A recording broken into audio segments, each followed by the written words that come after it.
Hello investors, எல்லாருக்கும் வணக்கம். நான் குமரன், விசான் சர்வீசஸோட அட்வைசரி சேனல்ல வந்து நான் சேவிங்ஸ், இன்வெஸ்டிங், ஷேர் மார்க்கெட் இது சம்பந்தப்பட்ட வீடியோக்கள் ரெகுலரா அப்லோட் பண்ணிட்டு இருக்கேன். நீங்க இந்த சேனலுக்கு புதுசுன்னா அட்வைசரி சேனலை சப்ஸ்கிரைப் பண்ணி வச்சுக்கோங்க. என்னோட அப்டேட்ஸ் உங்களுக்கு ரெகுலரா வரும். இந்த வீடியோல ஃபண்டமெண்டலாவும் டெக்னிக்கலாவும் ஸ்ட்ராங்கா இருக்கக்கூடிய ஒரு ஸ்மால் கேப் ஸ்டாக் அவங்களோட போனஸை அனௌன்ஸ் பண்ணியிருக்காங்க. ரேஞ்ச் 1:1 அப்படிங்கிற விதத்துல கொடுக்குறாங்க.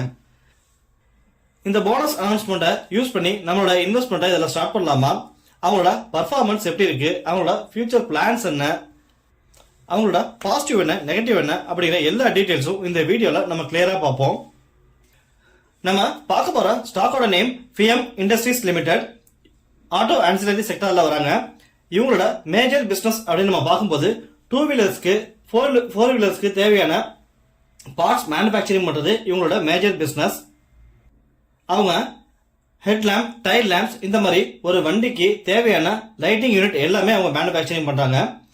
இவங்களோட கஸ்டமர் நம்ம பார்க்கும்போது 2 வீலர்ஸ்ல அவங்க Honda, TVS, Yamaha, Royal Enfield இந்த மாதிரி பெரிய பெரிய குரூப்ஸோட அவங்களோட பிசினஸ் மெயின்டைன் பண்ணிட்டு வராங்க. அதே மாதிரி 4 வீலர் பொறுத்த வரைக்கும் டாடா, ஃபோர்ஸ் மோட்டார்ஸ், ஹூண்டாய் இவங்கெல்லாம் இவங்களோட கஸ்டமர்ஸா இருக்காங்க. இதுல அடிஷனலா ஜாப்பனீஸ் கம்பெனியான டோயோ டென்சோ கம்பெனி லிமிடெடோட இவங்க டைப் வச்சிருக்காங்க. இந்த ஃபிஎம் இண்டஸ்ட்ரீஸ் லிமிடெடோட வேல்யூவேஷன் பொறுத்த வரைக்கும் ரொம்ப அட்ராக்டிவா இருக்கு. ஃபியூச்சர்லயும் நல்லா வளரக்கூடிய இந்த ஆட்டோமொபைல் செக்டர்ல இவங்களோட ஃபண்டமெண்டல்ஸ்க்கு இந்த பிரைஸ் ஒர்த்து தான். அவங்களோட ஏர்னிங் பர் ஷேர் 16% வரைக்கும் இம்ப்ரூவ் ஆயிருக்கு. அது இன்னுமே இம்ப்ரூவ் ஆகும். டெக்னிக்கலாவும் சரி, ஃபண்டமெண்டலாவும் சரி, அனலைஸ்ட் இதை ரெக்கமெண்ட் பண்றது ஸ்ட்ராங்கான பை ரெக்கமெண்ட் தான் கொடுத்துருக்காங்க. ரிட்டர்ன்ஸை பொறுத்த வரைக்கும் இந்த 1 இயர்ல அவங்க 47% வரைக்கும் ரிட்டர்ன் கொடுத்துருக்காங்க. 5 இயர்ஸ்க்கு அவங்க 461% வரைக்கும் அவங்க ரிட்டர்ன் கொடுத்துருக்காங்க. இந்த 10 இயர்ஸ்ல அவங்க 540% வரைக்கும் ரிட்டர்னா கொடுத்துருக்காங்க. ஃபண்டமெண்டல் பொறுத்த வரைக்கும் இவங்களோட மார்க்கெட் கேபிட்டல் 3250 கோடி. கரண்டா இப்ப அவங்க 2470 ரூபாய்க்கு ட்ரேட் ஆயிட்டு இருக்காங்க. 52 வீக் ரெக்கார்டா பொறுத்த வரைக்கும் 1416 ரூபா இருந்தவங்க 2590 ஹையை தொட்டு இப்ப அவங்க 2470 ரூபாய்க்கு ட்ரேட் ஆயிட்டு இருக்காங்க. BE ratio 20, industry BE 31, book value 608 ரூபா வச்சிருக்காங்க. இந்த ஸ்டாக் டிவிடெண்டா 0.61% வரைக்கும் கொடுக்குறாங்க. அதுவும் ரெகுலரா கொடுக்குறாங்க. ரிட்டர்ன்ஸ் பார்த்தோம்னா அவங்களோட ROCE 26.6% இருக்கு. ரிட்டர்ன் ஆன் ஈக்விட்டியா அவங்க நியர்லி 20% வரைக்கும் கொடுத்துட்டு வராங்க. இந்த ஸ்டாக்கோட ஃபேஸ் வேல்யூ 10 ரூபா. இப்ப அவங்களோட போனஸ் அனௌன்ஸ் பண்ணிருக்காங்க. அகைன் இதோட பிரைஸ் ரேஞ்ச் இன்னும் அதிகமாகும் போது ஃபியூச்சர்ல ஸ்பிளிட் கிடைக்க நிறைய பாசிபிலிட்டிஸ் உண்டு. டெப்ட் டு ஈக்விட்டி 0.03. அவங்களோட அதிகபட்ச கடன் 23 கோடி. இந்த ஸ்டாக்குக்கு இது ஒரு ஆடடான அட்வான்டேஜ். அவங்களோட ஏர்னிங் பர் ஷேர் 120 ரூபா. Intrinsic value 2071. ப்ரோமோட்டர்ஸ் இந்த ஸ்டாக்ல ஸ்ட்ராங்கா ஹோல்ட் பண்றாங்க. 66% அவங்க ஸ்ட்ராங்கா இருக்காங்க. இந்த ஸ்டாக்ல பிளட்ஜ் கிடையாது. பிளட்ஜ் இல்லாம இருக்குது, அதிகமான கடன் இல்லாம இருக்குது. இதெல்லாம் இந்த ஸ்டாக்குக்கு ஒரு அட்வான்டேஜ். ரிசல்ட்ஸ் பொறுத்த வரைக்கும் அவங்க லாஸ்ட் டிசம்பர்ல 487 கோடி வரைக்கும் சேல்ஸ் பண்ணி ப்ராஃபிட்டா 40 கோடி வரைக்கும் ஏர்ன் பண்ணிருக்காங்க. இது லாஸ்ட் செப்டம்பரை கம்பேர் பண்ணும்போது கம்மி தான். லாஸ்ட் செப்டம்பர்ல அவங்க 509 கோடி வரைக்கும் சேல்ஸ் பண்ணிருக்காங்க. ப்ராஃபிட்டா 43 கோடி வரைக்கும் ஏர்ன் பண்ணிருக்காங்க. அதுவே ப்ராஃபிட் அண்ட் லாஸ்ல அவங்கள்ட்ட இப்ப கரண்டா 1908 கோடி வரைக்கும் சேல்ஸ் பண்ணி ப்ராஃபிட்டா அவங்க 158 கோடி வரைக்கும் ஏர்ன் பண்றாங்க. ப்ராஃபிட் ரெக்கார்டை பொறுத்த வரைக்கும் 21 கோடியில ஆரம்பிச்ச அவங்களோட பிசினஸ் இப்ப 158 கோடி வரைக்கும் இம்ப்ரூவ் ஆயிருக்கு. டிவிடெண்ட்ஸ் பொறுத்த வரைக்கும் அவங்க ரெகுலரா கொடுத்துட்டு வராங்க. லாஸ்ட் டிவிடெண்டா அவங்க ஒரு ஷேருக்கு 30 ரூபா வரைக்கும் கொடுத்துருந்தாங்க. பர்ஃபார்மன்ஸை பொறுத்த வரைக்கும் அவங்களோட லாஸ்ட் 3 இயர்ஸ் கம்பேர் பண்ணும்போது அவங்களோட சேல்ஸ் 10% வரைக்கும் இன்க்ரீஸ் ஆயிருக்கு. ப்ராஃபிட்ல 23% காமிச்சிருக்காங்க. CAGR 62% இருக்கு.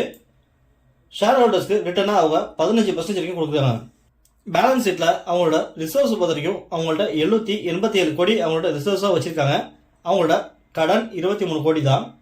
டோட்டல் அசட்ஸ் நம்ம பார்க்கும்போது 1147 கோடி அவங்களோட சொத்து மதிப்பா இருக்கு. இன்வெஸ்டர்ஸ் பொறுத்த வரைக்கும் ப்ரமோட்டர்ஸ்ட இந்த ஸ்டாக் 66% இருக்கு. ஃபாரின் இன்வெஸ்டர்ஸ் 2.32% இருக்காங்க. டொமஸ்டிக் இன்வெஸ்டர்ஸ் 0.8% இருக்காங்க. பப்ளிக்ட இந்த ஸ்டாக் 30% இருக்கு. இந்த ஸ்டாக் ஷேர் ஹோல்டர்ஸ்க்கு என்ன பண்றாங்க அப்படின்னு பார்க்கும்போது அவங்களோட டிவிடெண்ட்ஸ் அவங்க ரெகுலரா கொடுத்துட்டு வந்துட்டு இருக்காங்க. லாஸ்ட் ஜூலை மந்த் அவங்களோட ஃபைனல் டிவிடெண்டா 30 ரூபா வரைக்கும் கொடுத்துருந்தாங்க. இப்ப அவங்க போனஸ் அனௌன்ஸ் பண்ணிருக்காங்க. அதோட ரேஞ்ச் 1:1. எக்ஸ் டேட் 28 பிப்ரவரி 2024. நீங்க இந்த போனஸை யூஸ் பண்ணி இன்வெஸ்ட்மெண்ட் பண்றீங்கன்னா எக்ஸ்டேட்டுக்கு முன்னாடியே இந்த ஸ்டாக் உங்களோட போர்ட்ஃபோலியோல இருந்தாகணும். இந்த ஸ்டாக்கோட பாசிட்டிவ் அப்படின்னு நம்ம பார்க்கும்போது அவங்களோட ஹியூஜான ரேலி தான். ஆஃப்டர் கொரோனா பேண்டமிக் அப்புறம் அவங்க ஹெவியான ஃபாலை சந்திச்சாங்க. அதுல இருந்து இப்ப வரைக்கும் நல்லா பெர்ஃபார்ம் பண்ணிருக்காங்க. ஒவ்வொரு தடவை ஃபாலுக்கு போகும்போதும் அவங்களோட ரெசிஸ்டன்ஸை சப்போர்ட்டா எடுத்துட்டு இன்னும் மேலதான் வளர்ந்துருக்காங்க. ரெண்டாவது, இந்த ஸ்டாக் ஆட்டோமொபைல் செக்டர்ல வரதுனால இந்த செக்டருக்கு ஃபியூச்சர்லயும் நல்ல growth இருக்கு. இவங்க மேனுஃபேக்சரிங் பண்ற ப்ராடக்ட்டுக்கு ஃபியூச்சர்லயும் நல்ல ஆப்பர்ச்சுனிட்டிஸ் இருக்கு. இவங்களோட கஸ்டமர்ஸ் கிளைண்ட்ஸ் அப்படின்னு நம்ம பார்க்கும்போது ஹோண்டா, டிவிஎஸ், யமஹா, டாடா இப்படி பெரிய பெரிய குரூப்போட அவங்களோட பிசினஸ் பண்ணிட்டு வராங்க. ஃபைனலா என்னோட பாயிண்ட் ஆஃப் வியூல என்னோட சஜஷன், பினான்சியல் எக்ஸ்பர்ட்ஸ் இந்த ஸ்டாக்கை ஸ்ட்ராங்கான பையிங் பொசிஷன் வச்சிருக்காங்க. அவங்களோட எக்ஸ்பெக்டேஷன் பொறுத்த வரைக்கும் இந்த ஸ்டாக்கோட டார்கெட் நம்ம பார்த்தோம்னா 2633 ரூபா. இந்த போனஸ்க்காக மட்டும் இல்லாம இந்த ஸ்டாக்கை நீங்க லாங் டைம்லயும் கன்சிடர் பண்ணலாம். அந்த அளவுக்கு இது வேல்யூபிளான ஸ்டாக் தான். இதுல நீங்க இன்வெஸ்ட்மெண்ட் பண்றதுக்கு முன்னாடி உங்களோட பினான்சியல் அட்வைசர்கிட்ட நீங்க டிஸ்கஸ் பண்ணிக்கோங்க. இந்த ஸ்டாக்கை பத்தி நல்லா ரிசர்ச் பண்ணுங்க. அதுக்கப்புறமா உங்களோட இன்வெஸ்ட்மெண்ட்டை இதை ஸ்டார்ட் பண்ணுங்க. இந்த ஸ்டாக்கை பத்தின ஒப்பீனியன் என்ன அப்படிங்கறத கமெண்ட் செக்ஷன்ல சொல்லுங்க. இந்த வீடியோ பிடிச்சிருந்தா லைக் அண்ட் ஷேர் பண்ணுங்க. மறக்காம சப்ஸ்கிரைப் பண்ணி வச்சுக்கோங்க. என்னோட அப்டேட்ஸ் உங்களுக்கு ரெகுலரா வரும். இது மாதிரியான ஒரு நல்ல ஸ்டாக்கோட அடுத்த வீடியோல உங்களை மீட் பண்றேன். பாய்.